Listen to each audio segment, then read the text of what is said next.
¿Qué tal? ¿Cómo están? Vamos a tener nuestra segunda sesión. En este caso, vamos a pensar un inicio histórico de la filosofía, ¿no? ¿Qué inicio podría ser este? Entonces veamos qué les he propuesto el día de hoy para pensar un inicio histórico de la filosofía. Pensemos en el epos homérico, ¿no? ¿Qué se le llama el epos homérico al canto homérico? ¿No? O sea, no sabemos si Homero realmente existió o no, pero o si es un conjunto de poetas, de rapsodas, ¿no? Pero sabemos que tenemos la figura de Homero como el iniciador. ¿El iniciador de qué? De la concepción de que hay algo por contar, hay algo por narrar, hay algo por decir. De algún modo es el origen del tiempo. No solamente el tiempo entendido como un tiempo que se puede cronometrar, sino el inicio de un tiempo en el cual hay quienes nos han antecedido, hay quienes de los cuales venimos, a quienes nos están antes que nosotros y de los que tenemos que conocer y saber porque no solamente son importantes porque son anteriores a nosotros, sino porque lo que llamamos nuestro mundo, nuestras ideas, provienen precisamente de estos que nos han antecedido. Entonces, es interesante la figura de Homero, más allá, como les vuelvo a repetir, de si realmente existió o no, o si es un conjunto de poetas o no, de pensar en Homero como un inicio, porque implica un comienzo, ¿no? Un comienzo de lo que tiene que ser recordado, lo que tiene que ser hablado, lo que tiene que ser pensado, ¿no? Entonces es interesante pensar la Ilíada como un comienzo, ¿no? Entonces, obviamente nos va a hablar de dioses como Zeus, Poseidón, Hades, que son los olímpicos, ¿no? Hay que recordar de que, y no me quiero extender en esto, de que teorías como la de Hesíodo, ¿no? En las que se nos cuenta de que antes de Zeus existían, pues, ¿no? Los grandes titanes, y que más bien los olímpicos, a través del parricidio de Zeus, que evidentemente los dioses nunca mueren, simplemente es como que pasan al olvido, ¿no? Ya nadie habla de ellos, es como si no, o sea, están, pero es como que no estuvieran porque nadie habla de ellos. Entonces la historia como que se la apropian y la acción se la apropian los olímpicos gracias a Zeus, pero Zeus mismo es consciente de que el tiempo podría traer cambios, ¿no? Como así como los titanes cayeron, ¿no? Y así como él, al ser un hijo, podría también tener algún hijo que lo termine derrocando, digamos, ¿no? Entonces es interesante eh, cómo los griegos antiguos conciben el hecho de que si bien se puede pensar un origen, un inicio, ¿no? Ese inicio tiene que ver con, por ejemplo, pensaría la teoría de Hesíodo con Haos, ¿no? Con una abertura, ¿no? Como que algo se parte y de ahí deviene todo, pero no habría propiamente algo que uno pueda decir simplemente sin más el primero, ¿no? O el último, ¿no? Entonces es interesante esta visión que nos trae la Grecia clásica, ¿no? Entonces, ¿cómo abre la Ilíada? ¿No? Menin, Aide, Cea, Peleiadeo, Agileos, Olomenen, G, Muri, Ajaios, Ale, Fq. Canta diosa la furia del peli de Aquiles, la cual trajo infinitos males a los aqueos, ¿no? Nos podríamos pasar todo el ciclo simplemente trabajando qué es lo que quiere decir con el término de Menin, ¿no? ¿Por qué se habla de o la idea, ¿no? O sea, o la furia de Aquiles, ¿no? ¿A qué se refiere con la furia de Aquiles? ¿Y por qué la furia de Aquiles es un momento importante, ¿no? ¿Por qué tendríamos que considerarlo, ¿no? Pero vean cómo la diosa habla, ¿no? La diosa nos recuerda, como que nos susurra y nos involucra en algo que nos antecede, ¿no? Como que la humanidad requiere conocer y saber de dónde ha venido, ¿no? Entonces es importante ver la Ilíada como un comienzo, no es un comienzo filosófico, pero es un inicio, es un comienzo, ¿no? Es alguien que asume que algo tiene que ser recordado, de algo tiene que ser pensado, ¿no? Entonces creo que eso es importante a tener en cuenta. Entonces, eso es un poco lo que nos hablaría esta frase de la Ilíada, ¿no? De cómo se abre un comienzo, un inicio, ¿no? El arjé como principio configurador de la realidad. Acá ya entramos propiamente en materia, acá ya estamos hablando propiamente de la filosofía, ¿no? La filosofía entendida como la que apela al origen, ¿no? Esa es la idea del arjé. El arjé como principio configurador de la realidad, es lo que define la realidad.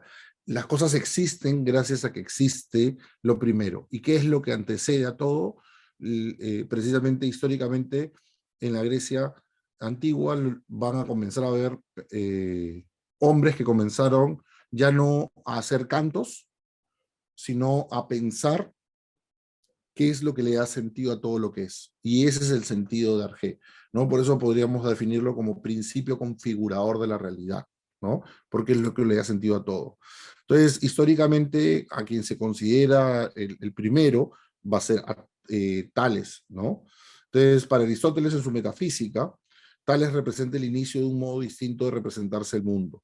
¿Cuál es ese modo distinto? El comenzar a preguntarse acerca de el origen de las cosas, qué es lo que le da sentido a las cosas, qué es lo que está a la base, qué es lo que no se puede reemplazar, qué es lo que hace que todo lo demás pueda ser.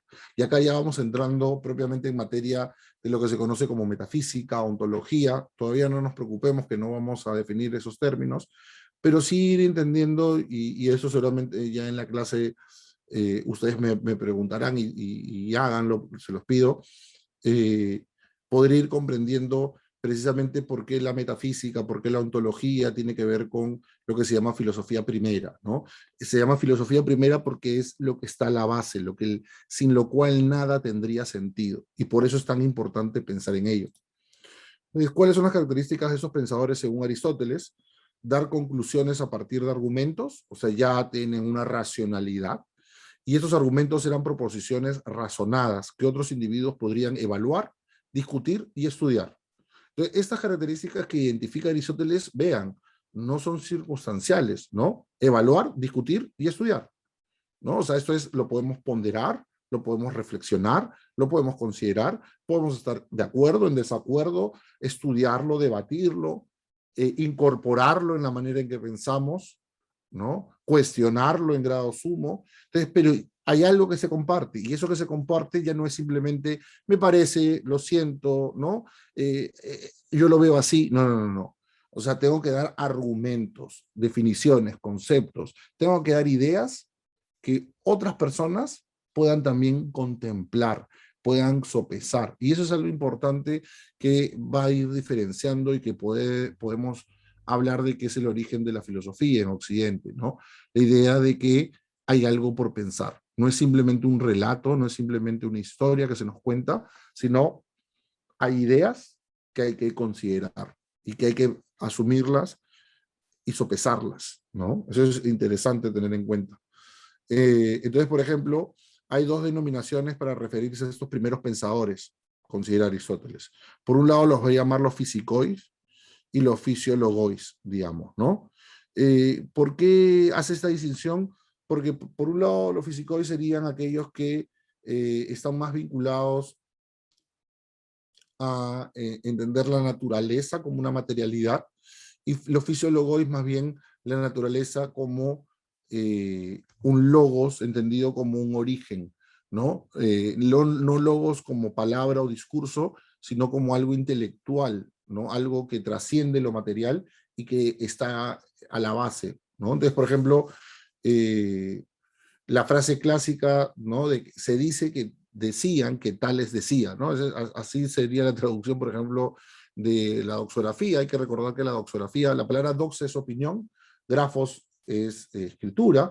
Entonces, la doxografía es la acumulación de distintos decires que se han ido heredando por generaciones y que han ido recopilando el saber y el conocimiento académico, ¿no? Entonces, muchos, o sea, no tenemos un texto escrito o un papiro, o no tenemos una piedra que esté escrita por Tales, ¿no? Sino que más bien dicen que Tales dijo, ¿no? O sea, es otros los que escucharon a otros decir que Tales había dicho, ¿no? Entonces es interesante esa referencia con la que comienza un poco el pensamiento occidental. Entonces, dos ideas, una es todo es agua, ¿no? Y esta idea de todo es agua es que se está refiriendo solamente al objeto material, Tales, o está pensando de que el agua sirve como una imagen, como una referencia, para poder entender de que todo está en devenir, en cambio, en flujo. Entonces, vean acá, ¿no? O sea, alguien podría literalmente, como decía Aristóteles, darle la condición de fisicoi, o sea, esto es un materialista, lo que está pensando es simplemente el principio es un elemento material, o que en realidad lo que está haciendo Tales es, así como para nosotros que vivimos frente al océano, porque hay que recordar que Tales, Mileto es una zona costera en Turquía, en lo que sería en la actualidad Turquía, está rodeado por agua. Entonces, la presencia del océano es una presencia indiscutible, incuestionable, y es una presencia que está ligada, como digo, al devenir, al cambio, al flujo. Entonces es interesante pensar en qué medida sirve para poder orientar al que no está en capacidad de pensar comúnmente lo abstracto, sirve como una referencia para poder entender a qué nos estamos refiriendo con algo tan abstracto, como digo, como la totalidad, ¿no? Lo que es el ser, ¿no? El arjé, el principio configurador de la realidad, como decíamos. Entonces, otra frase que se le achaca a Tales es el imán tiene alma, ¿no? Y acá habría que coger con pinzas, no es el sujego, el alma como entendía, como lo entendemos en la tradición judío-cristiana, ¿no? Sino que el imán es una piedra particular porque jala, atrae, llama, ¿no? Luego de ser frotada, permite que se genere, ¿no? Una reacción, ¿no? Entonces le llamaba la atención a Tales el hecho de que esas piedras tuvieran la capacidad de rechazarse o de acercarse, ¿no? Entonces el imán tiene alma, si lo analizamos, podría ser todo lo que tiene motor, esto es movimiento, ¿no? Tiene psique, ¿no? Tiene alma, ¿no? Entonces los imanes y el ámbar tienen motor entendido como movimiento, o no como motor de un Chevy, ¿no? Y los imanes y el ámbar tienen entonces sujet, tienen alma, ¿no? Entonces, ven cómo hay una estructura que uno podría ir delimitando a partir de la afirmación que nos presenta, Tales, ¿no? O todo es agua. ¿A qué se remite con agua? ¿Por qué Tales eligió el agua como materia básica o como arjé? Por lo que he explicado, ¿no? Podemos entenderla como una frase que nos explica el fluir, el devenir, el cambio, la presencia, ¿no? Y el agua que se transforma porque alimenta la tierra, pero a la vez esto produce árboles, animales, ¿no? Toda una biosfera, y a la vez llueve y el agua regresa a la tierra, entonces es como un ciclo, ¿no? Entonces podríamos entender que el agua es una metáfora potente para explicar de qué forma todo lo material está reunido y vinculado, ¿no? Otro pensador importante, evidentemente, es Heráclito, ¿no? ¿Por qué decimos o saber escuchar al logos? Porque Heráclito consideraba que era importante aprender no escucharlo a él, sino escuchar al logos, que no es escuchar solamente en el sentido material, sino tener una inclinación, tener la capacidad de poder trascender, superar lo que la experiencia te marca y poder entender de que hay algo que ordena y da sentido a pesar de que mi experiencia inmediata me impida poder comprenderlo. Entonces, por eso términos como cosmos, toquein, matein, logos, fronein, son importantes porque van ordenando la estructura del pensamiento y el conocimiento. El cosmos es, ¿no?, el orden, ¿no? La dokein es la mera opinión. La matein ya es un conocimiento ordenado. El logos tiene que ver con eso que ordena el cosmos, ¿no? Y la fronein es la prudencia para entender qué conozco, qué no conozco, qué sé, qué puedo entender, qué está en mi capacidad de poder escuchar y entender. Entonces es interesante cómo Heráclito, en vez de utilizar la vista, que va a ser preferida por Platón o por Aristóteles como una facultad fundamental para el entendimiento, en el caso de Heráclito no es la vista, sino es el oído, ¿no? Hay que escuchar al logos, atender al logos, ¿no? El logos entendido como arjé, como principio configurador de las cosas.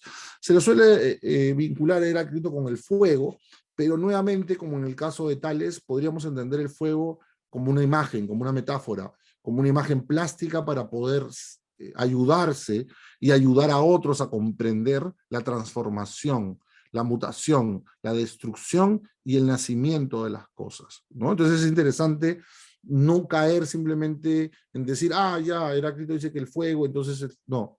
Hay que saber leer a estos pensadores y entenderlos en su complejidad, ¿no? Entonces, ¿cuál es la empresa de Heráclito? Es brindar un relato general del cosmos, explicarnos el orden de las cosas. Cosmos, acá no lo entiendan solamente como el universo, ¿no? En un sentido material, sino que existe un orden preeminente. En ese sentido entiendan como cosmos. Centrándose en explicar qué es la fisis. Esto es, la fisis es naturaleza. Aunque la fisis, de ahí viene física, por ejemplo, ¿no? Aunque la fisis es fundamental, los más son sordos. O sea, esto es, a pesar de que la naturaleza muestra su orden, la mayoría no sabe escuchar, no sabe estar atento a qué es lo que se nos está diciendo, cómo se nos está permitiendo atender al orden de las cosas. Nos llama el orden, pero muchas veces sucumbimos al adoquén, ¿no? A mi experiencia particular. Se sucumbe, piensa Heráclito, a lo que me parece, a lo que percibo, y no me doy cuenta que el orden está ahí, ¿no?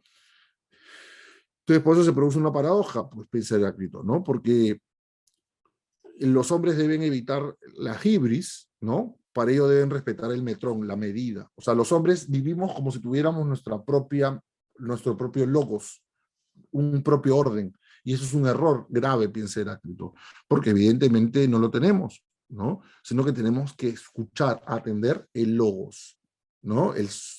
Como si fuera el sonido del cosmos, ¿no? La composición en la que el cosmos se encuentra como, si lo quisiéramos ver musicalmente, en tono, ¿no? Entonces el sistema metafísico de Heráclito se puede definir en tres principios. La teoría del flujo, ¿no? Del pólemos, o sea, nuevamente, una figura plástica que sirve para entender que todo está enfrentándose, todo está en cambio, todo está transformándose. La unidad de los contrarios, o sea, eso que parece que se está enfrentando, que se está destruyendo, en realidad también es el origen y el comienzo de otra cosa. Entonces lo que parece destruirse, en realidad también visto de otra perspectiva, es lo que está abriendo la posibilidad de lo que comience, ¿no? Y finalmente la diversidad de las apariencias se sostienen en la unidad, ¿no? O sea, todo responde a logos. El logos es el orden de las cosas. Entonces todo puede parecer que está en destrucción, que todo está como desordenado, caótico, pero no. Todo responde a un orden. Y ese orden hay que saber conocerlo. Hay que estar atentos a esa arjé. Y finalmente hablemos de Parménides, ¿no? Es el autor que combina ya no solamente el pensamiento racional, sino un proemio, un poema, ¿no? Y ahí podemos conectarlo un poco con lo que vimos al comienzo con Homero, ¿no? Dice que la tradición afirma que redactó solo un texto, un poema, del cual en la actualidad solo conservamos 150 versos. ¿Cuál es el eje principal de este poema? Dos historias de la diosa, la verdad y las opiniones de los mortales, ¿no? Esos serían como los dos caminos de los que se nos habla en este poema.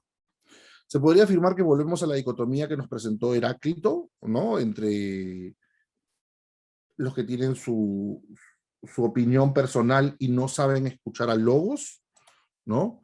¿No? La relación entre la persuasión y la verdad no debería ser evidente para todos, y creo que es algo que corresponde decir de que tanto en Heráclito como en Parménides hay esta situación paradójica porque pareciera que la verdad está ahí para ser tomada, para ser escuchada, para ser atendida, para ser aprendida, pero que no todos tienen la capacidad de saber atender y reconocer.